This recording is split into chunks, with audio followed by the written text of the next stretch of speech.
वो काल भैरव अपने आप में बहुत प्रचंड उग्र शक्ति है। जब तक बटुक भैरव या काल भैरव के आप दर्शन नहीं करते तब तक देवी माँ के दर्शन पूर्ण नहीं माने जाते।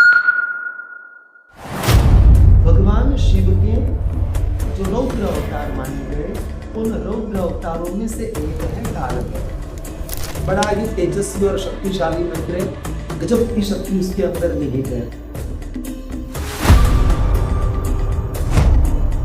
काल भैरव के मंत्रों की अगर साधना करनी हो तो या तो रुद्राक्ष के ऊपर या तो फिर कमल का बीज, जो मैंने बताया कमल के बीजों की माला, और इससे अगर मंत्र सिद्ध किया जाए तो ये उस साधक के लिए फिर गजब के काम करना चालू करते हैं। वो मंत्र प्रचंड तरह के अलग अलग दुखों में से सिद्ध किए हुए मंत्र साधक को बहुत आसानी से पार लगा सकते हैं।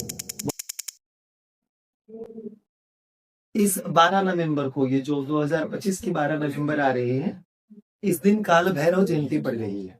काल भैरव जयंती बहुत बड़ा दिन है।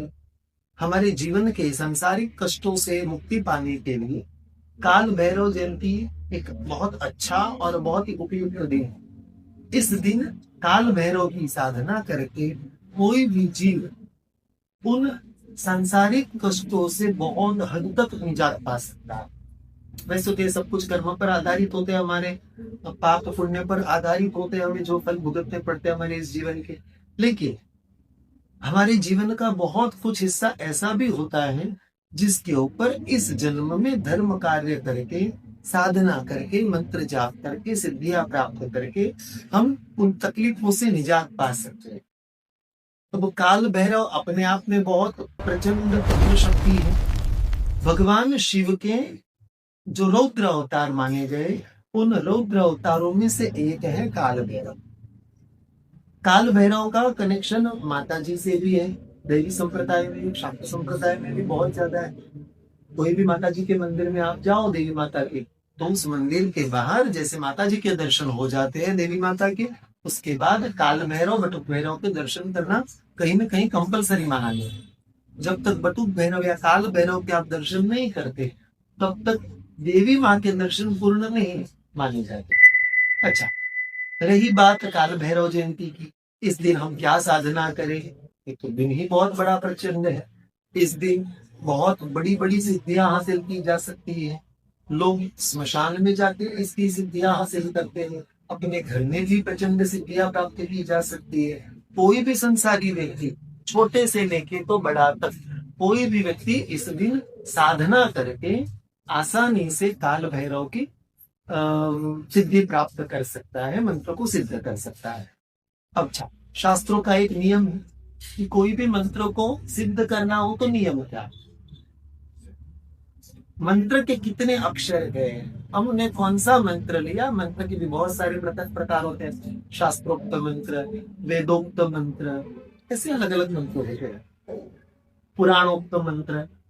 तो हमने कौन सा मंत्र लिया है, उस मंत्र के कितने अक्षर है, उस अक्षरों को 1.25 लाख के साथ उसका गुणाकार किया जाता है, 1.25 लाख के साथ उसका मल्टीप्लिकेशन किया जाता है।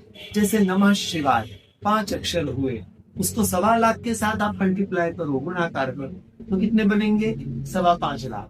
तो 5.25 लाख बार ओम नमः शिवाय मंत्र का जाप किया जाए। अगर ओम लगाया जाता है तो 6 अक्षर हो गए, तो वो षडाक्षरी मंत्र बन गया। तो फिर 6.25 लाख मंत्रों के जाप करने पड़ेंगे। तो नियम के साथ करनी चाहिए। मंत्र जाप ऐसा नहीं है कि कहीं पे भी बैठ के चलते फिरते कर लिए और वो सिद्ध हो जाए, नहीं, ऐसा नहीं होता। हर चीजों का एक नीति, नियम, एक परिप्रेक्ष्य है, उसी अनुसार उसको करना पड़ता है। उसके कुछ नियम होते हैं, कुछ बंधन होते हैं, उनको निभाते हुए करना पड़ता है। जब मंत्र सिद्ध करने हो तो सबसे पहला नियम होता है उपवास। हम अन्न ग्रहण नहीं कर सकते। अन्न को कहीं ना कहीं विकार का कारण माना गया है, इसलिए भारतीय वेद लक्षणा देसी गौ माता का दूध और फलों का आहार लिया जा सकता है। मुझे पर्सनली पूछो तो मैं तो फलाहार को भी मना करूंगा, क्योंकि पुराणों के समय में फलों की बात की है कि जब फल पेड़ों के ऊपर नेचुरली पकते थे। आजकल तो फलों को इंजेक्शन देके पकाया जाता है, तो उसके अंदर तो केमिकल्स आ गए, तो फिर फलाहार कैसे चलेगा? वो भी तो विकार पैदा करेगा, उसके अंदर भी तो शुद्धि नहीं रही। तो गौ माता का दूध एक ऐसा है, उसके ऊपर कोई विकार नहीं हो सकता। गौ माता को चाय खिलाने वाला वो भी खिलाता हो, लेकिन भारतीय देसी अवैध लक्षणा गौ माता की बात कर रहा हूं मैं। रोड के ऊपर जो जर्सी गाय घूमती है उसकी बात नहीं कर रहा। जर्सी गाय को तो गाय कहना ही गलत बात है, वो केवल गाय जैसा दिखने वाला प्राणी है, उसको गाय नहीं कह सकते। ठीक है, वो दया के पात्र जरूर है, बेचारा एक जीव है। किसी भी जीव के प्रति हमारे मन में सदैव दया भाव होना ही चाहिए, हमारा धर्म यही सिखाता है। लेकिन हम पूजा के पात्र नहीं। उसको रोटी खिलाओ वहां तक ठीक है, लेकिन उसको तिलक लगाओ, उसको हार पहनाओ, उसको प्रणाम करो, पूजा करो, ये तो गलत बात है।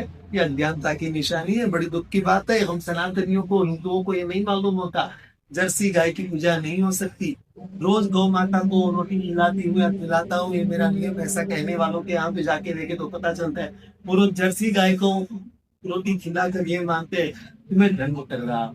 ठीक है, पुण्य कार्य जरूर है, लेकिन वो साधना का हिस्सा नहीं है। तो भारतीय वेद लक्षणा देसी गौ माता की पूजा करनी चाहिए। अब देसी गौ माता का दूध पीकर अगर रहा जाए, उसमें शक्कर मिश्री, शक्कर तो ठीक है, मिश्री ज्यादा सही मानी जाती है। ऐसा मीठा दूध 2 टाइम लो, 3 टाइम लो। काल भैरव की उपासना ज्यादातर संध्या समय पे की जाती है। संध्या 3 संध्या मानी गई, रात्रि और सुबह का मिलन, यानी बिल्कुल सुबह का टाइम, फिर दिन और रात्रि का मिलन, यानी संध्या काल जब हम घर पे दिए लगाते हैं वो वाला, और मध्य रात्रि का समय, कि जब कहीं ना कहीं तिथि बदलती है। कुछ लोग इसको भी मानते हैं, कुछ बड़े विद्वान लोग, कुछ लोग दोपहर के 12 बजे के आसपास का, 12:20 के आसपास का जो टाइम है उसको मानते हैं। त्रिकाल संध्या में दोपहर का समय ज्यादातर माना जाता है। तो इन 3 में से कोई भी एक संध्या समय पे नियमित आसन के ऊपर बैठ के, कुशासन लो, पुष्कासन ले लो। अब व्याघ्रासन तो रहे नहीं, हिरण का आसन, ये सब तो गलत बात है, इनको नहीं ले सकते। लेकिन कुशासन या तो और कुछ नहीं है अपने घर में, तो एक मोटा सा कंबल, उसकी परतों पे परत बना के मोटे से कंबल के ऊपर बैठकर काल भैरव के मंत्रों की अगर साधना करनी हो, तो या तो रुद्राक्ष के ऊपर, या तो कमल काकड़ी आती है, आपको मालूम होगा, कमल की जो बीज आते हैं उसको कमल काकड़ी बोलते हैं गुजरात महाराष्ट्र में। तो वो उस बीजों की जो माला होती है उसके ऊपर इसकी मंत्र साधना की जाती है। बड़ा ही तेजस्वी और शक्तिशाली मंत्र है, गजब की शक्ति इसके अंदर निहित है। ओम भ्राम भैरवाय नमः, ये बहुत ही सामान्य सा मंत्र है, एकदम सादा सा मंत्र। ओम भ्राम भैरवाय नमः मंत्र अगर आप नहीं जप सकते, आप केवल ओम क्लीम भ्राम, ओम क्लीम भ्राम, या क्लीम भी नहीं लेना है आपको, केवल ओम भ्राम, ओम भी नहीं लेना है, केवल भ्राम भ्राम भ्राम भ्राम का अगर जाप किया जाए तो ये मंत्र है। फिर एक अक्षर लिया है तो 1.25 मंत्र का ही जाप करना होगा। लेकिन माला, आसन और बाघ ही दिए की, तो इसके लिए जो दिया लगाया जाएगा जब जाप चल रही हो, तब खंड दिया जो जलना चाहिए वो सरसों के तेल का हो, या तो फिर भारतीय वेद लक्षणा देसी गौ माता के घी का हो। रात्रि के समय हो सके तब तक हल्का सा उजाला हो किसी दिए का, ऐसे उजाले में बैठना चाहिए, लेकिन ट्यूबलाइट वाला ऊंचा उजाला नहीं चलता। आंखों के सामने काल भैरव भगवान की कोई प्रतिमा, कोई चित्र अगर हो तो कोई बात नहीं, उस चित्र को रख के उसकी तरफ ध्यान रख के करो तो अच्छी बात है। आसन जो लिया जाए, हो सके तो आसन काले रंग का या तो लाल रंग का लिया जाए, वो ज्यादा सही है। कुछ लोग स्फटिक की माला के ऊपर मानते हैं काल भैरव के मंत्रों की साधना, लेकिन स्फटिक की माला के ऊपर या तुलसी की माला के ऊपर ये मंत्र जल्दी सिद्ध नहीं होता। इस मंत्र की सिद्धि के लिए या तो रुद्राक्ष मंत्र, और उसमें भी छोटे रुद्राक्ष हो तो ज्यादा अच्छा रहता है, या तो फिर कमल काकड़ी जो मैंने बताया, कमल के बीजों की माला, और इससे अगर मंत्र सिद्ध किया जाए तो ये उस साधक के लिए फिर गजब के काम करना चालू करता है वो मंत्र।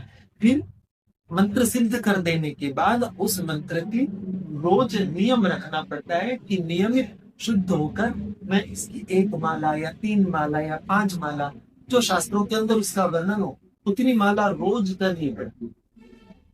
और जो महारात्रियां आती है, जिनको अपने 4 महारात्रि कहते हैं, जन्माष्टमी है, फिर काली चौदस का दिन है, महाशिवरात्रि है, ये जो 4 दिन है, महारात्रि अहोरात्रि कहा गया जिनको, इस रात्रि को उन मंत्रों को दोबारा रिचार्ज किया जा सकता है पूरी रात, या तो ग्रहण समय में इनकी साधना करेंगे। एक मंत्र को सिद्ध करके उसको दोबारा सिद्ध करने की जरूरत नहीं रहेगी। मंत्र सिद्ध हो गया, उसको रोज अगर 3-3 माला जाप कर लेते हैं तो वो चार्ज ही रहता है, और हमें कई सारी हमने सोची भी नहीं हो ऐसी तकलीफों से बचाता है, या तो फिर बड़ी बड़ी तकलीफों को बहुत आसानी से उसके अंदर से हमको गुजार के ले जाता है। मानो भगवान स्वयं हमारी उंगली पकड़ के हमको आग की रेत में से, जलती हुई रेत में से बिल्कुल सहजता से छुआए बगैर उठाकर ले जाते हैं। कहने को तो हमें ऐसी तपती रेत में से पसार होना पड़ा, लेकिन उस रेत ने हमें कोई तकलीफ पहुंचा नहीं पाई। हमारे जीवन के अनेक तरह के कष्ट है ना, संसार में तो बहुत कष्ट है, अलग अलग गिनती करने जाओगे तो सबकी व्याख्या भी कर नहीं सकते, इतने तरह के दुख है।